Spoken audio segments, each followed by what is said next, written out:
तालुक्यातील मौजे निबा येथील शेतींच्या वादात महसूल विभागाच्या वरिष्ठ अधिकाऱ्यांचे आदेश तसेच वैद्य न्यायालयाचे आदेश असूनही तात्कालीन तलाठ्याने फेराफार महसूल दप्तरी रुजू करून घेतला नाही।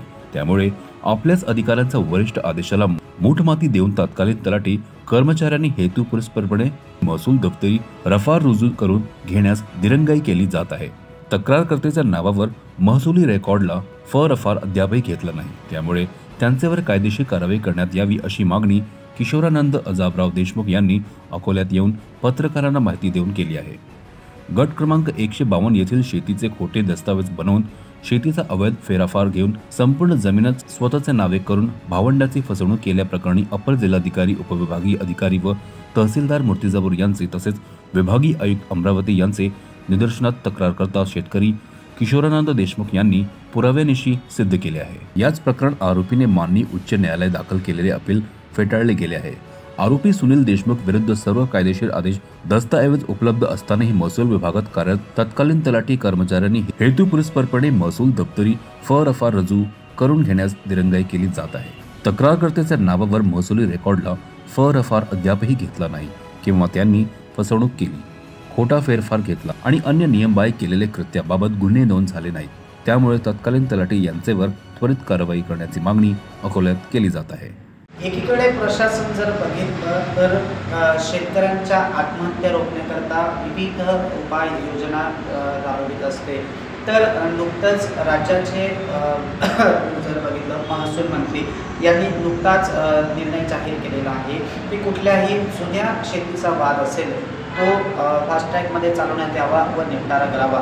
मात्र त्याच महसूल विभागाच्या काही भ्रष्ट कर्मचाऱ्यांमुळे जर बघितलं तर अतोनात शेतकऱ्यांना मोठं त्रास सहन करावा लागत आहे। अशीच एक घटना घडलेली आहे अकोला जिल्ह्यातील मूर्तिजापूर तालुक्यामध्ये।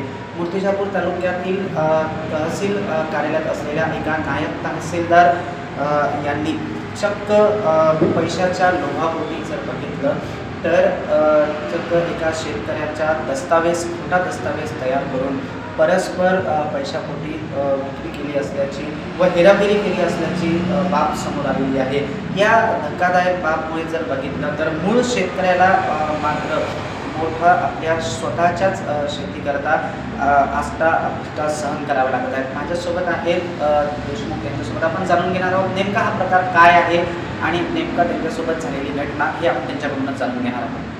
अशा प्रकारे तक्रारी केलेल्या आहेत विभागीय आयुक्त असतील अमरावती किंवा जिल्हाधिकारी यांच्यापर्यंत आपण गेलेल्या काय नेमका हा प्रकार आहे शेतीच्या वादाचा? मूर्तिजापूर तालुक्यामध्ये निंभा गावामध्ये गट क्रमांक 152 गट क्रमांक तिथे आमची शेती आहे।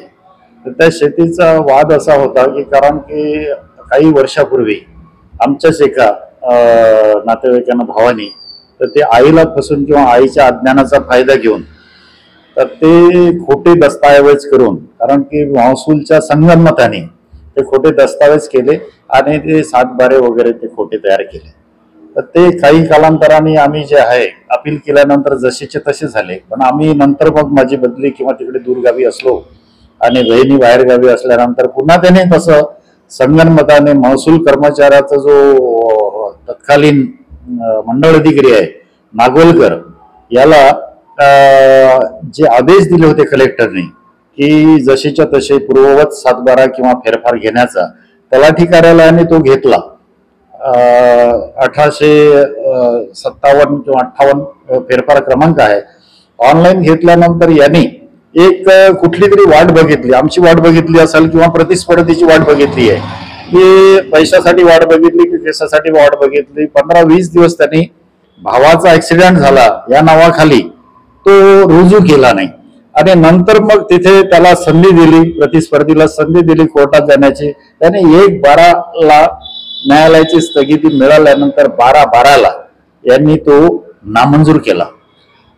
माननीय जिल्हाधिकाऱ्यांचे आदेश, आयुक्तांचे आदेश असताना सुद्धा एका मंडळ अधिकाऱ्यांनी त्यांचे आदेश रद्द म्हणजे नामंजूर करून त्या प्रतिस्पर्धीला किंवा जे मंडळ अधिकारी आहेत किंवा नायब तहसीलदार आहेत यांनी कुठेतरी जिल्हाधिकाऱ्यांच्या आदेशाला केराची टोपली दिली असं म्हणायला वाव करणार। हो काय नेमकं त्यांच्या आदेशानुसार त्यांच्या आदेशानुसार म्हणजे जे वारस आहेत त्या वारसांचे नावं घेण्यात यावे किंवा पूर्ण आमच्या आईचा जो आहे फेरफार हा पूर्वत करण्यात यावा असे आदेश कलेक्टर साहेबांनी किंवा आयुक्त साहेबांनी दिले होते.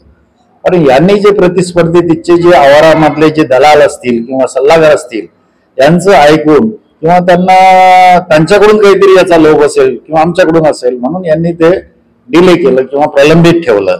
सगळं प्रकरण प्रलंबित ठेवल्यामुळं क्लिष्टता निर्माण झाली आणि आता आमचे जे पीक होतं ते तिथे मध्ये दलाल घुसून ते पीक तोडणे मोडणे आणि मध्येच मग आमच्यापैकी त्या माणसाने आमच्या नातेवाईकाने एका इसार करणे किंवा खरेदी करणे असे प्रकरण सुरू केले.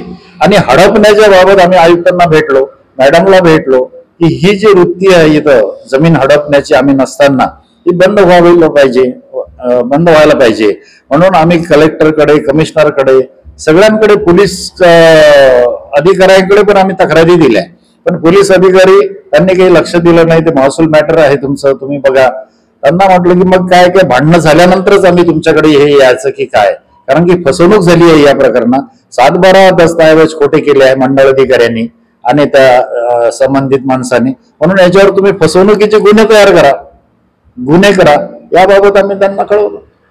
सर मी एक प्रश्न विचारतो. भारत हा कृषी प्रधान देश मानला जातो, पण याच कृषी प्रधान देशामध्ये शेतकऱ्यांचीच कुठेतरी पिळवणूक होते असं म्हणायला वावगं ठरणार नाही असं म्हणायला? बिलकुल सत्य. म्हणजे कारण की पिळवणूक तर होतेच आहे आणि अन्याय किती दिवस सहन करायचा. कोर्टाच्या तारखावर तारखा राहतात आणि पीक जे आहे ते चोरून नेतात किंवा हे करतात, तर शेतकऱ्यांनी जगायचं कसं हा प्रश्न उपस्थित होतो. या सगळ्या प्रकरणातून कुठेतरी प्रशासन असेल किंवा प्रशासक आहेत हे कुठेतरी कमकुवत पडत आहेत किंवा यांच्या या भ्रष्टामुळे बरोबर योग्य आहे, बदनाम होत आहे. येस. कारण की आता जर समजा एसडीओ ला आम्ही भेटलो, एसडीओ जर पाठीशी घालत असेल मंडळ अधिकाऱ्यांना किंवा बाकीच्या तहसीलदार जर पाठीशी घालत असेल तर आम्ही कोणाकडे जायचं? कलेक्टरकडे जायचं. मग कलेक्टर जर समजा काहीच करत नसेल, एसपी वगैरे काही करत नसतील या प्रकरणात, तर आम्ही कोणाकडे जायचं कुठं? मग मंत्रालय कंप्लेंट केल्यानंतर मंत्रालयाकडून आम्हाला काही समजा मागच्या वेळेस आम्ही आकाश फोंडकर जे आहेत पालकमंत्री अकोल्याचे, त्यांना पण भेटून आम्ही आमची हे व्यथा सांगितली. इथले जे आहे बावनकुळे साहेबांना आम्ही पत्र देण्याचा विचार करत आहे, आता त्यांना भेटायचा विचार करत आहे. या प्रकरणासारखं काहीतरी करा, कारण की असेच प्रकरण जर ते टोळी मूर्तिजापूरची जी टोळी आहे, एक दलालाची टोळी आहे, त्या आवारात फिरतो ते मूर्तिजापूरच्या तहसीलमध्ये आणि अशा प्रकारचे जे भानगडीचे शेत असतील किंवा कशा टाईपचे शेत असतील, हे हडपण्याची वृत्तीच्या मुळे हे धंदा चालतात काय? आणि यांना पाठीशी घालणारे तिचेच लोक अधिकारी किंवा एसडीओ पासून काही लोक आहेत काय? Vidarbha bureau chief Pratik Kurekar, CEN news, Akola. CEN news देश प्रदेश की ताजा तरीन खबरों के लिए सीईएन न्यूज को सब्सक्राइब करें और रहें पल पल की खबर से हर पल बाखबर.